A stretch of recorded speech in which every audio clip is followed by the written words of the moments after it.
Hi అండి. నా ప్రాణం నువ్వేలే పార్ట్ 53. ఇక అలారం మోగడంతో బద్ధకంగా లేచి కళ్ళు తెరిచి చుట్టూ చూసి గట్టిగా అరుస్తుంది మోహన.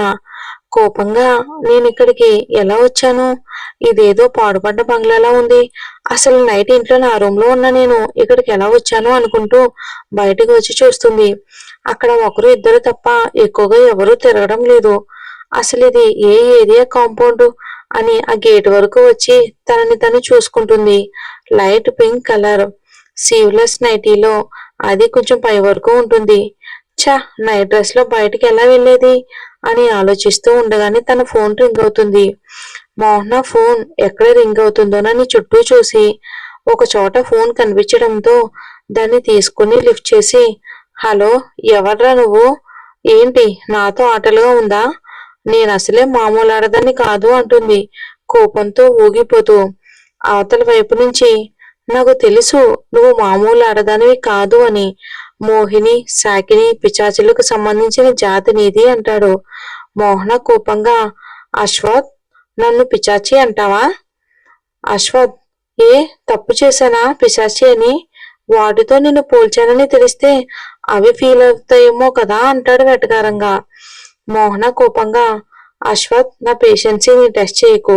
నాకు కోపం వస్తే నేను మనిషిని కాదు. అశ్వత్, ఇప్పుడు మాత్రం నువ్వు మనిషివని ఎవరన్నారు? మోహన, అశ్వత్, అరవకు. ఇక్కడ నీ అరుపులకి భయపడేవారు ఎవ్వరూ లేరు. మోహన, అసలు ఎందుకు ఇలా చేశావు? అశ్వత్, నేనేం చేయగలనో నీకు తెలియడానికి ఇలా చేశా.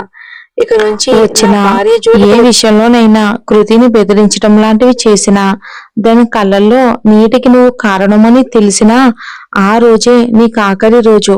ఇప్పట్లో కాదు, ఈసారి యాక్షన్ చాలా సీరియస్ గా ఉంటుంది. జాగ్రత్త అని కాల్ కట్ చేస్తాడు. మోహన కోపంగా, ఆ ఎందుకు అశ్వత్, ఎందుకు? 4 years గా నీ కోసం, నీ ప్రేమ కోసం ఎన్ని చేశాను. కానీ నువ్వు నా ప్రేమను అర్థం చేసుకోకుండా ఇంకో దాన్ని పెళ్లి చేసుకున్నావు. పైగా అది ఆ కృతి కళ్ళల్లో నీళ్లు చూస్తేనే నన్ను చంపేస్తానని నన్ను బెదిరిస్తావా? నిన్ను దానిని దూరం చెయ్యకపోతే నేను మోహనానే కాదు అని తన కార్ డ్రైవర్ కి కాల్ చేసి కార్ రాగానే అక్కడ నుండి వెళ్తుంది. అశ్వత్ ఫోన్ మాట్లాడి వెళ్లి ఫ్రెష్ అయ్యి కిందకి వెళ్తాడు. సుమతి పూజకు అన్ని సిద్ధం చేస్తుంది. అశ్వత్ ని చూసి మెడికల్ విరిచి, చాలా అందంగా ఉన్నావు నానా అంటుంది. దానికి అశ్వత్ నవ్వి చుట్టూ చూస్తాడు. సుమతి, అశ్వత్ కృతి కోసం వెతుకుతున్నాడని అర్థమై, కృతి రెడీ అవుతుందిలే నాన్న, ఇంకా రాలేదు అంటుంది. దానికి అశ్వత్ నవ్వి అక్కడ సోఫాలో కూర్చుని ఉన్న వినోద్ పక్కన కూర్చుంటూ, గుడ్ మార్నింగ్ నానా అంటాడు. Good morning Ashwath. అప్పుడే రెడీ అయి వస్తున్న దీక్షను చూసి, అశ్వత్, నానా వీలైనంత తొందరగా దీక్షకు ప్రణవ్కి ఎంగేజ్మెంట్ జరిపిస్తే బాగుంటుంది, మీరేమంటారు అంటాడు అశ్వత్. వినోద్, నేను కూడా అదే అనుకుంటున్నాను అశ్వత్. మీ పెళ్లి రోజునే జరిపించాలి అనుకున్నాం కదా, కాకపోతే ఆ మోహన వల్ల అదంతా అప్సెట్ అయ్యింది. మంచి రోజు చూసి చేద్దాం అంటాడు. ఇక అది విని దీక్ష సిగ్గుపడుతూ ఉంటే, సుమతి, పెళ్ళికి కూడా కొంచెం సిగ్గు దాచుకోవే అంటుంది దీక్షని. ఇక నవ్వుతూ దీక్ష పో పెద్దమ్మా అని సిగ్గుపడుతూ బయట లాన్లోకి వెళ్తూ ఉంటే ప్రణవ్ దీక్ష చేయి పట్టుకుని ఆపి, ఎక్కడికి అలా పరిగెడుతున్నావు, జాగ్రత్త. అసలే ఈ రోజు అమ్మాయి గెటప్ వేశావు. ఈ లంగా ఓణీలో నడవడమే నీకు సరిగ్గా రాదు. మళ్ళీ పరిగెత్తావంటే కింద పడి ఏ నడుమో విరిగిందంటే జీవితాంతం నేను బాధపడాలి అంటాడు. దానికి దీక్ష కోపంగా ఫేస్ పెట్టి, లంగా ఓణి అంటే నీకు ఇష్టమని నాకు వేసుకోవడం రాకపోయినా నీ కోసం నేర్చుకున్నాను. మరీ కష్టపడి వేసుకుని వస్తే అమ్మాయి గెటప్ వేసినట్టు ఉందంటావా అని ప్రణవ్ తలపై 2 దెబ్బలు వేస్తుంది గట్టిగా. ప్రణవ్ దీక్ష చేతులు పట్టుకుని ఆపి, మూడంటే రెస్పెక్ట్ కూడా లేదా నీకు? నీకు అమ్మాయి బట్టలు వేసుకున్నప్పుడైనా కాస్త ఆడపిల్లలా అనుకుగా ఉండడం నేర్చుకోవే అంటాడు. అంటే నాకు ఆడపిల్లలా ఉండడం రాదంటావా అని ప్రణవ్ వెంటపడుతుంది. ప్రణవ్ కాసేపు లాన్లో తిరిగాక కావాలని దొరికిపోతాడు. దీక్ష ప్రణవ్ గుండెలపై కొడుతూ ఉంటే ప్రణవ్ దీక్ష చేయి పట్టుకుని తనని మీదకి లాక్కుని ఇంకో చెయ్యి దీక్ష నడుం చుట్టూ వేసి దగ్గరకు లాక్కుని దీక్ష కళ్ళలోకి చూస్తూ, ఎందుకు కొడుతున్నావే అంటాడు. దీక్ష తన కళ్ళలోకి చూస్తూ, ప్రణవ్ అంత దగ్గరగా ఉండేసరికి దీక్షకి ఫేస్ అంతా కూడా చెమటలు పడుతూ ఉంటే తుడుచుకుంటూ వదులు, నేను నేను వెళ్ళాలి అంటుంది. ప్రణవ్, ఎప్పటిదాకా నువ్వు ఎలా ఉన్నావో చెప్పమన్నావు కదా, ఇప్పుడు చెప్తా ఆగు అని బుగ్గ మీద ముద్దు పెడతాడు. దీక్ష గట్టిగా కళ్ళు మూసుకుంటుంది. ప్రణవ్ దీక్ష కళ్ళ మీద కూడా ముద్దు పెడతాడు. దీక్ష టక్కున కళ్ళు తెరిచి ప్రణవ్ని తోసేసి ఇంట్లోకి పరిగెడుతుంది. దానికి ప్రణవ్ నవ్వుకుంటూ, పట్టించుకోకుండా ఉన్నప్పుడు నేనంటే ప్రేమ లేదు అనేది, ఇప్పుడు ప్రేమగా దగ్గరకు తీసుకుంటే భయపడి పారిపోతుంది అనుకుంటూ నవ్వుకుంటూ లోపలికి వెళ్తాడు. పంతులు గారు, అమ్మా పూజకు టైం అవుతుంది అనడంతో సుమతి కృతిని తీసుకుని వచ్చి, కృతిని పీటల మీద కూర్చుని పూజ చెయ్యమ్మా అంటుంది. అశ్వత్ పక్కనే కూర్చుని కృతి కూడా పూజ చేస్తుంది. అశ్వత్ తో పూజ చేస్తూ కృతిని చూస్తూ చేస్తూ ఉంటాడు. పంతులు గారు, బాబు ఆచమనం చెయ్యండి అని అస్తం ప్రాక్షయామి అని అశ్వత్ చేతిలో నీళ్లు పోస్తే అవి కృతి వైపు చూస్తూ అలాగే తాగబోతూ ఉంటే పంతులు గారు గట్టిగా బాబు అంటారు. అశ్వత్ ఉలికిపడి, ఏమైంది పంతులు గారు, ఎందుకు అలా అరిచారు?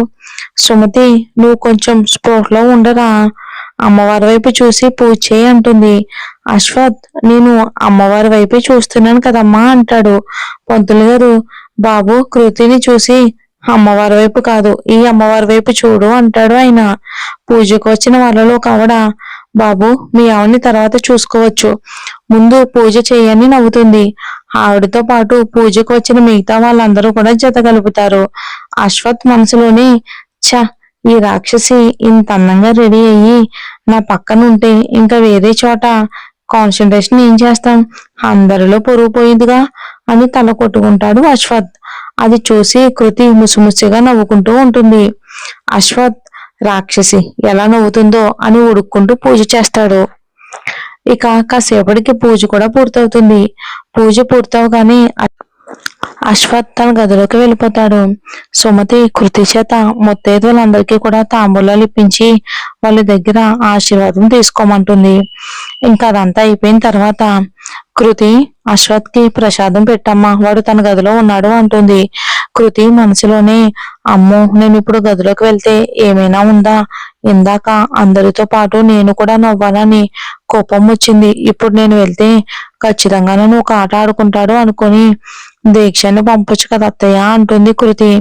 సుమతి కృతి ఎందుకో వెళ్ళలేనట్టుందో అర్థమై, వాడు కోపం పాల పొంగు లాంటిది, ఎంత ఫాస్ట్ గా వస్తుందో అంత ఫాస్ట్ గా పోతుంది, పైగా నీ మీద వాడు కోపపడడు, నువ్వు ధైర్యంగా వెళ్ళు అని చేతిలో ప్రసాదం బౌలు పెట్టి వెళ్తుంది.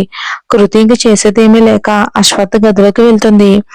వైభవ్, మిని, మాలిని టిఫిన్ చేసి సోఫాలో కూర్చుని మాట్లాడుకుంటూ ఉంటారు. బయట కొరగిన సౌండ్ వినిపించడంతో అందరూ గుమ్మం వైపు చూసి షాక్ అవుతారు. సాత్విక్, కైవల్య ఇద్దరు పెళ్లి బట్టల్లో కైవల్య మెడలో మంగళసూత్రంతో వస్తూ ఉంటే ఇక మాలిని, వైభవ్ షాక్ అయ్యి అలా చూస్తూ ఉంటారు.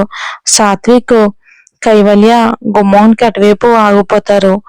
ఇక వైభవ్, సాత్విక్ ఏంటో ఇదంతా అంటాడు. మాలిని కోపంగా కైవల్య చెంప పగలగొడుతుంది. కైవల్య ఏం మాట్లాడకుండా సైలెంట్ గా ఏడుస్తుంది.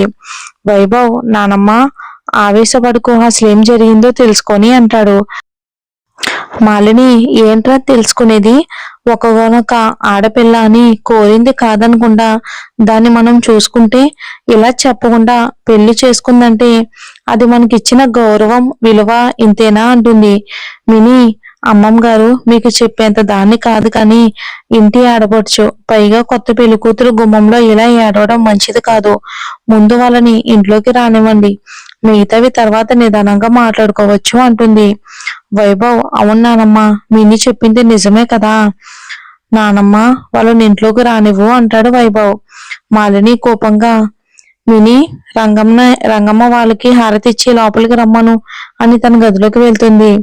మిని రంగమ్మకు చెప్పి వాళ్ళకు హారతి ఇప్పించాక తను కూడా తన గదిలోకి వెళ్లి బెడ్ పై కూర్చుని, ఈ అమ్మాయి ఆ రోజు అశ్వత్ బావకు ప్రపోజ్ చేసింది కదా, మరి ఈ రోజు ఏంటి సడన్ గా తను పెళ్లి చేసుకుంది, అంటే బావకు పెళ్ళైపోయిందని తన అభిప్రాయాన్ని మార్చుకుందా, బావకు పెళ్ళైంది నిన్నే కదా, మరి ఇలా ఒక్క రోజులోనే బావని ఇలా మర్చిపోయి ఇంకో అతనితో తాళి కట్టించుకుంది అని ఆలోచిస్తూ ఉంటుంది మిని.